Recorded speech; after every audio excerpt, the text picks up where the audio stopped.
We all know memory games are great for little kids, but they can be great for adults too. Exercising our memories can help us remember where we put our car keys and where we put our wallets Phone? Where I put and my where we phone. put our phones. This week, we're going to talk about a memory game that has an unlikely theme. Animals telling their friend Bobby Bear what they did while he was hibernating. This is a snap review for Bear in Mind. Bear in Mind is a memory and storytelling game by none other than Reiner Knizia. It's for 2 to 5 players, ages 4 to 99, I guess, and it plays in about 15 minutes. It's published by Chip Theory Games as part of their new line of kids games. So let's talk about the art in this game. There are two main components here, the storyboards and the image tiles. Both are very thick cardboard with a nice linen finish. I wouldn't be worried about little hands bending these out of shape, and they seem sturdy enough to withstand sticky fingers. But getting your kids into the habit of washing their hands before playing games is not a bad thing. The storyboards have pictures of full scenes, one or more animal friends in a fleshed out setting, whether that's a cafe or a ski slope or a beach. These would actually make great illustrations for a children's book. But each one only pictures one moment in a possible story, and none of them are actually connected in any way to each other. The boards are double-sided, and it doesn't matter which side gets placed face up on the table. The image tiles have a front and back side. On the front side, each tile pictures one specific item or animal friend on a plain background. And don't forget this cute wooden Bobby Bear. He's chunky and easy to hold, perfect for little hands. Or big hands. Along with this wooden die. That's all the components that are in the box for Bear in Mind. Let's talk about the mechanics and how we play this game. You'll start by setting up the game. Put out the storyboards side by side in any order, making a 10-space playing board. Then, select a number of tiles randomly. 15 for a short game, 20 for a medium game, or 25 for a long game, and put the stack of them face down where everyone can reach them. Set Bobby Bear and the die aside for now. The youngest player goes first. On their turn, they draw an image tile and show it to everyone. Then they place it face up next to one of the pictures on the storyboard. And now they tell a story out loud that involves both the image and the picture that it's next to. Lastly, they turn the tile face down.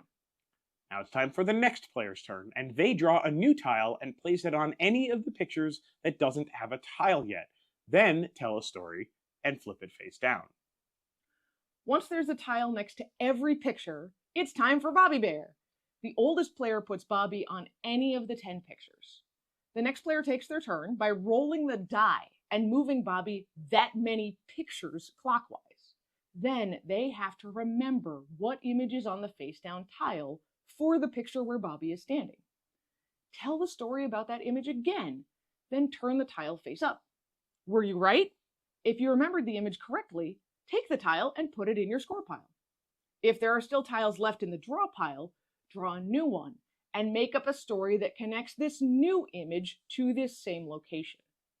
If you got the item wrong, turn the tile face down again. Players continue to take turns even after the draw pile runs out. When Bobby lands on an empty space, the game ends and the player with the most tiles is the winner. So Anitra, what did we expect about this game? I expected a memory game that would be great for younger kids, but that's about it. Memory games usually aren't much fun for adults. On the other hand, I've enjoyed a lot of games designed by Reiner Knizia, even some of his kids' games, so I did have some hope that this would work for everyone in the family. And like the other Chip Theory kids games we've played, I expected that everything in this box would be high quality and ready for little hands. For me, I expected this game to feel like Rory's Story Cubes. If you don't know what they are, they're dice with images on them. You roll them and then you tell a story based on the images that you get, which is kind of like this. Kind of like this. Let's talk about what surprised us in this game. My number one surprise is that I enjoyed playing this kids game even without any kids. It's not earth-shattering, there's no giant strategy here. It was just nice to make up stories and test my memory. After we played, I realized that this is a game that scales beautifully to different player counts and a wide range of ages. Young kids will simply try to remember which item went where and maybe describe the scene in their very literal way. But by middle elementary age, they'll be starting to make up stories that make sense. Oh, Rhino and Hippo won. They were argued about the soccer rules and they needed a rule book. And older kids can use this game to create an entire narrative that has a coherent story arc across multiple item tiles. As with many of the best games for young kids, Bear in Mind could also be played cooperatively or even solo, making up stories and testing memory skills. Since this isn't a matching game, there's a ton of room for creativity. There's not a lot of tension here, it's just pleasant. And that's something that didn't really surprise me when I thought about it, but I also didn't really expect it out of the box for some reason. Bear in Mind has enough scaffolding on it to kind of feel like a board game, but really it's just loose rungs on which to hang your creativity. It gives you a little bit more than the story cubes that I mentioned before, and it builds on itself, so you get the feeling of coming back to a comfortable story for another episode.